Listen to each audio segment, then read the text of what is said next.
ഇസ്രാഫീൽ എന്ന മലക്ക് സൂറന്ന കാകളത്തിൽ രണ്ടാമതൂതുമ്പോ എന്റെ പ്രിയമുള്ളവരെ ഖബറിനകത്ത് നിന്ന് എഴുന്നേറ്റ് ഞാനും നിങ്ങളും എല്ലാവരും പടച്ചറപ്പിന്റെ പരലോകത്ത് ഒരുമിച്ച് കൂടുന്ന രംഗമുണ്ടല്ലോ.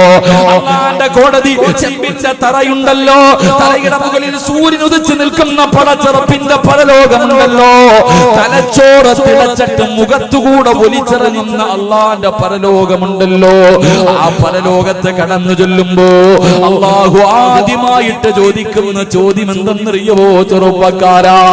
അള്ളാഹു എന്നോടും നിങ്ങളോട് നാളെ പരലോകത്ത് വെച്ച് പടച്ചറപ്പ് ഒന്നാമതായി ചോദിക്കുന്ന ചോദ്യം, ഞാൻ നിനക്ക് തന്ന നിന്റെ ആയുസ് നീ എന്തിന് ചിലവഴിച്ചടാ? എന്റെ പ്രിയമുള്ള ചെറുപ്പക്കാരാ, അതിനുത്തരം പറയാതെ നീ വെച്ചിരിക്കുന്ന കാലം ചലിപ്പിക്കാൻ നിന്നെ കൊണ്ട് കഴിയില്ലെന്ന് അഷ്റഫുൽ ഖൽഖ് നബി മുഹമ്മദ് മുസ്തഫ അല്ലാഹുവിന്റെ റസൂല് പറയുകയാ, മോനെ വെച്ചിരിക്കുന്ന കാലുണ്ടല്ലോ, ചവിട്ടിയിരിക്കുന്ന കാലുണ്ടല്ലോ, അതൊന്നും ചലിപ്പിക്കാൻ പറ്റൂല ചെറുപ്പക്കാരാ. അല്ലാഹു ചോദിക്കുന്ന ഒന്നാമത്തെ ചോദ്യമാ, ഞാൻ തന്ന ജീവിതം നീ എന്തിന് ചെലവഴിച്ചടാ? എന്റെ പ്രിയമുള്ളവരെ, സമയത്തിന്റെ വിലയാണ് നമ്മൾ പാഴാക്കി കളയുന്ന. എത്രയോ സമയം ഞാനും നിങ്ങളും പാഴാക്കി കളയുന്നു, നിസ്സാരമായി തള്ളിക്കളയുന്നു. ഈ സമയത്തിന്റെ വില എന്തെന്നറിയുമോ? ഈ സമയത്തിന്റെ വില എപ്പോഴാ തിരിയുന്നതെന്നറിയുമോ? എന്റെ പ്രിയമുള്ളവരെ, മലക്കുൽ മൗത്തിനെ കണ്ണുകൊണ്ട് കാണുന്ന സമയമാ.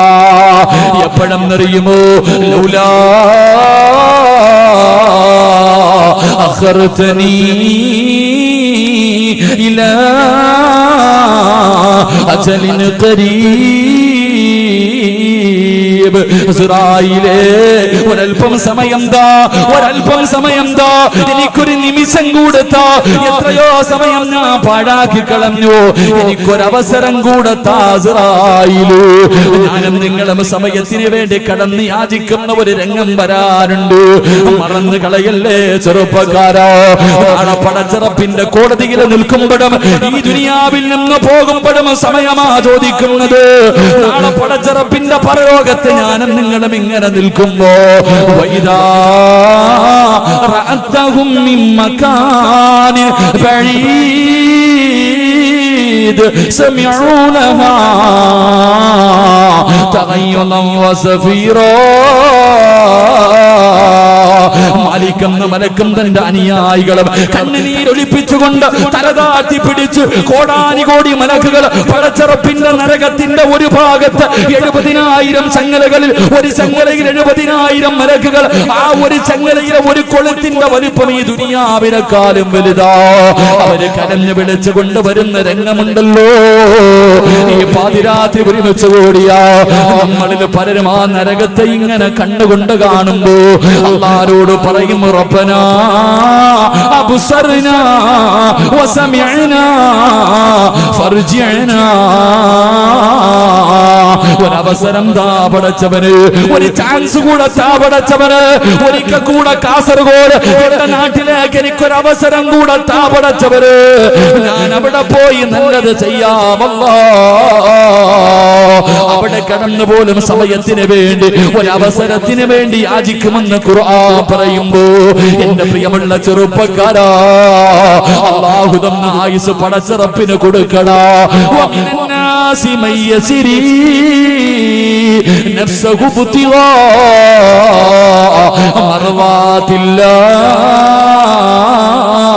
മർവാതില്ലാഹ് വല്ലാഹു റഊഫുർ ബിൽ ഇബാദ്. അല്ലാഹു തന്ന ജീവിതമുണ്ടല്ലോ, അല്ലാഹു തന്ന ആയുസുണ്ടല്ലോ, അത് പടച്ചറപ്പിന് കൊടുത്താലേ നിനക്ക് രക്ഷപ്പെടാൻ കഴിയൂ. അത് പടച്ചറപ്പിന് കൊടുക്കണം പൊന്നുമോര്. നിന്റെ ജീവിതം നിന്റെ ഭാര്യക്കുള്ളതല്ല, നിന്റെ മക്കൾക്കുള്ളതല്ല, നിന്റെ മാതാപിതാക്കൾക്കുള്ളതല്ല, നിനക്ക് സുഖിക്കാനും ആസ്വദിക്കാനും ഉള്ളതല്ല. അല്ലാഹു നിന്നെ സൃഷ്ടിച്ചിരിക്കുന്നത് എന്തിനെന്നറിയുമോ? അല്ലാഹു തന്നെ നമ്മളോട് ചോദിക്കുകയാ, നിന്നെ ഞാൻ സൃഷ്ടിച്ചിരിക്കുന്നത് ജീവിക്കുന്നത് വെറുതെയാണെന്ന് നിനക്ക് തോന്നുന്നുണ്ടോടാ? അതൊരു വല്ലാത്ത ഭീഷണിയുടെ ചോദ്യം, ഒരു താക്കീതിന്റെ ചോദ്യം. എടാ, നിന്നെ പടച്ചിട്ട് നിനക്കിതെല്ലാം വാരിക്കോരി തന്നിരിക്കുന്നത് വെറുതെയാണെന്ന് നിനക്ക് തോന്നുന്നു ചെറുപ്പക്കാരാ? ഇല്ലടാ പൊന്നുമോര്, പടച്ചിറപ്പ് നമ്മളെ വെറുതെയല്ല സൃഷ്ടിച്ചിരിക്കുന്നത്. ഇഷ്ടമുള്ളത് തിന്ന്, ഇഷ്ടമുള്ളത് കുടിച്ച് സുഖിച്ചു ആസ്വദിച്ചും മതിമറന്നിട്ട് അഹങ്കാരിയെ പോലെ നടക്കാനല്ല പടച്ചിറപ്പ് നമ്മളെ സൃഷ്ടിച്ചത്. അല്ലാഹുവിനെ വഴിപ്പെടുന്നതിന് വേണ്ടിയാ, അല്ലാഹുവിനോട് നന്ദി കാണിക്കുന്നതിന് വേണ്ടിയാ. ഇന്ന് പരിശുദ്ധമായ പരിചയപ്പെടുത്തുമ്പോ എന്റെ പ്രിയമുള്ള യുവത്വേ, നമ്മുടെ ജീവിതം എന്തിനാ ചെലവഴിക്കുന്നത്? എന്റെ പ്രിയമുള്ളവരെ, ഒരു നല്ല മനസ്സാ വേണ്ടത്. അല്ലാഹു നമ്മ ആയുസ് പടച്ചിറപ്പിനെ കൊടുക്കുമ്പോഴാണ് നമ്മുടെ ജീവിതത്തിൽ ഒരർത്ഥമുണ്ടാകുന്നത്. എന്റെ പ്രിയമുള്ളവരെ, പലരും പറയാറുണ്ട്, ഉസ്താദേ ഞാൻ ജീവിക്കുന്നത് കുടുംബത്തിന് വേണ്ടിയാ, എന്റെ ഭാര്യ സന്താനങ്ങൾക്ക് വേണ്ടിയാ. വാപ്പാ, അവർക്ക് വേണ്ടി ജീവിച്ചാ മതിയോ? നിനക്ക് വേണ്ടിയൊന്നും ജീവിക്കണ്ട്. എപ്പോഴെവിടെ വെച്ചാണ് മരണം വരുന്നതെന്നറിയില്ലല്ലോ. മരണത്തിന് വരേണ്ട സ്ഥലമറിയില്ലല്ലോ. എവിടെയും കയറി വരും, എവിടെയും മരണം കയറി വരും.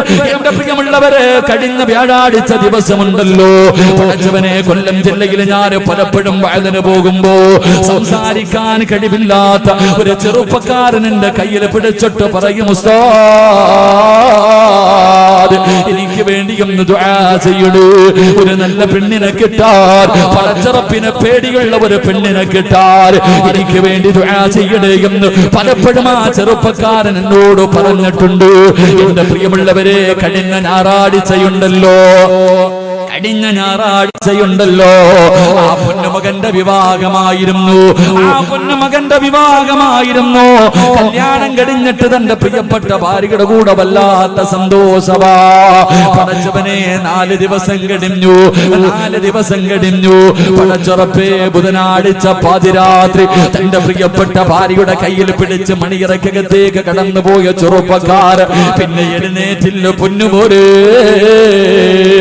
5-ാമത്തെ ദിവസം വൈകുന്നേരമായപ്പോ ആ പൊന്നുമോനെ 6 അടി മണ്ണിനകത്ത് കൊണ്ടുപോയി കബറടക്കി ചെറുപ്പക്കാരാ. വിവാഹത്തിന്റെ 4-ാമത്തെ രാത്രിയിൽ പടച്ചിറപ്പിന്റെ വിധിക്ക് മുന്നിൽ തലതാഴ്ത്തിയിട്ട് പോയി ചെറുപ്പക്കാരാ. മോനെ, എപ്പോഴാടാ മരണം വരുന്നതെന്നറിയില്ല. എവിടെയും കടന്നു വരും, അസ്റായിൽ എവിടെയും കടന്നു വരും. അതുകൊണ്ട് പടച്ചിറപ്പിനെ കുറിച്ചുള്ള പേടിയോടെ ജീവിക്ക ചെറുപ്പക്കാരാ. സുഖവും മോഹവും ആഗ്രഹവുമെല്ലാം പടച്ചിറപ്പിന് വേണ്ടി മാറ്റിവെക്ക പൊന്നുമോര്. മഹാനായ നബി മുഹമ്മദ് മുസ്തഫ സല്ലല്ലാഹു അലൈഹി വസല്ലമ തങ്ങള് അല്ലാഹുവിന്റെ പ്രവാചകന്റെ മുന്നിലേക്ക് ഒരു ചെറുപ്പക്കാരൻ കടന്നു വരികയാണ്. മഹാനായ സഅദ് റളിയല്ലാഹു തആല അൻഹു അല്ലാഹുവിന്റെ റസൂലിന്റെ മുന്നിലേക്ക് കടന്നു വരികയാണ്. കരഞ്ഞുകൊണ്ടാണ് കടന്നു വരുന്നത്.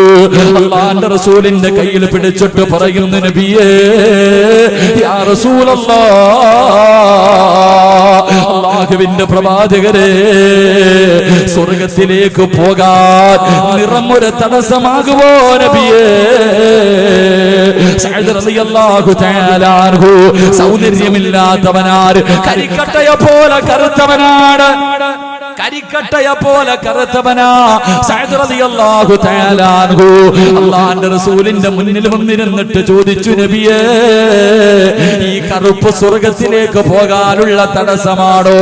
അല്ലാഹുവിന്റെ റസൂൽ ആ ചെറുപ്പക്കാരന്റെ കയ്യിൽ പിടിച്ചിട്ട് ചോദിച്ചു, സഅദ്, എന്തേ നീ അങ്ങനെ ചോദിച്ചത്? എന്തേ നീ അങ്ങനെ ചോദിച്ചത്? സഅദ് റളിയല്ലാഹു തആല അൻഹു പറയുകയാ, എനിക്ക് വിവാഹം കഴിക്കണമെന്ന് വല്ലാത്ത മോഹമുണ്ട് നബിയേ. എനിക്കാരും വിവാഹം കഴിച്ചു തരുന്നില്ല.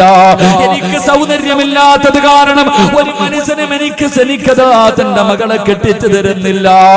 അല്ലാഹുവിന്റെ റസൂലിനോട് വേദനയോടുകൂടി സഅദ് റളിയല്ലാഹു തആല അൻഹു പറയുമ്പോ അല്ലാഹുവിന്റെ റസൂൽ ആ ചെറുപ്പക്കാരനായ സഅദ് റളിയല്ലാഹു തആല അൻഹുവിനെ അടുത്തേക്ക് വിളിച്ചിട്ട് അല്ലാഹുവിന്റെ പ്രവാചകൻ പറഞ്ഞു കൊടുത്തു, ആ നാട്ടിലെ ഏറ്റവും വലിയ ഒരു കോടീശ്വരന്റെ വീട് പറഞ്ഞു കൊടുക്കുകയാ. മഹാനായ അംർ ഇബ്നു വഹബ് എന്ന് പറയുന്നു ഒരു കോടീശ്വരന്റെ വീട് പറഞ്ഞു കൊടുത്തു. അല്ലാഹുവിന്റെ റസൂൽ പറഞ്ഞു, ആ വീട്ടിൽ പോയിട്ട് നീ ചോദിക്കും മകളെ വിവാഹം കഴിച്ചു തരുമോ എന്ന്. ഞാനാ പറഞ്ഞു വിട്ടതെന്ന് പറയാറ് ആ മഹാനായ സഅദ് റളിയല്ലാഹു തആല അൻഹു അല്ലാഹുവിന്റെ പ്രവാചകനെ പറഞ്ഞു വിടുമ്പോ പടച്ചവനെ ആ നാട്ടിലെ ഏറ്റവും വലിയ കോടീശ്വരനുണ്ടല്ലോ, ആ കോടീശ്വരന്റെ വീടിന്റെ മുന്നിൽ പോയി നിന്ന് സലാം പറഞ്ഞു. അല്ലാഹുവേ പടച്ചവനെ വാതിൽ തുറന്നിട്ട് ആ മനുഷ്യൻ ഇറങ്ങി വരുമ്പോ മഹാനായ സഅദ് റളിയല്ലാഹു തആല അൻഹു അംർ ഇബ്നു വഹബിനോട് ചോദിച്ചു, നിങ്ങളുടെ മകളെ എനിക്ക് വിവാഹം കഴിച്ചു തരുമോ? അല്ലാഹുവിന്റെ റസൂല് പറഞ്ഞു വിട്ടതാ, അല്ലാഹുവിന്റെ റസൂല് പറഞ്ഞു വിട്ടതാ. പടച്ചവനെ അംർ ഇബ്നു വഹബ് അങ്ങോട്ട് നോക്കുമ്പോ കറുത്ത് കരിക്കട്ടയെ പോലെ ഇരിക്കുന്ന ചെറുപ്പക്കാരനെ കാണുമ്പോ അവിടുന്ന് പറഞ്ഞു, ഇല്ലടാ എന്റെ പൊന്നുമോളെ നിനക്ക് ഞാൻ വിവാഹം കഴിച്ചു തരൂല. കാരണം സൗന്ദര്യമില്ലാത്തവനാ, കണ്ടാൽ അറുപ്പ് തോന്നുന്ന രൂപം. പടച്ചവനെ അവിടുന്ന് പറഞ്ഞാട്ടി ഓടിക്കുകയാണ്. മഹാനായ സഅദ് റളിയല്ലാഹു തആല അൻഹു കണ്ണ് നിറഞ്ഞുകൊണ്ട് വീടിന്റെ കൊട്ടാരത്തിന്റെ മുന്നിൽ നിന്ന് തിരിച്ചു നടക്കുകയാ. ആ മനുഷ്യനും കൂട്ടി തിരിഞ്ഞു നടക്കുമ്പോ അംർ ഇബ്നു വഹബിന്റെ സുന്ദരിയായ യുവത്വത്തിന്റെ നടുവിലൂടെ കടന്നു പോകുന്ന ഏത് ചെറുപ്പക്കാരനും കെട്ടണമെന്ന് മോഹം തോന്നുന്ന ആ സുന്ദരിയായ പെണ്ണ് തന്റെ വാപ്പയുടെ കയ്യിൽ പിടിച്ചിട്ട് അവിടുന്ന് കരഞ്ഞുകൊണ്ട് ചോദിക്കുകയാ, അവിടുന്ന് കരഞ്ഞുകൊണ്ട് ചോദിക്കുകയാ, വാപ്പാ അല്ലാഹുവിന്റെ റസൂൽ എനിക്ക് വേണ്ടി പറഞ്ഞു വിട്ട പുതുമാപ്പിളയാട്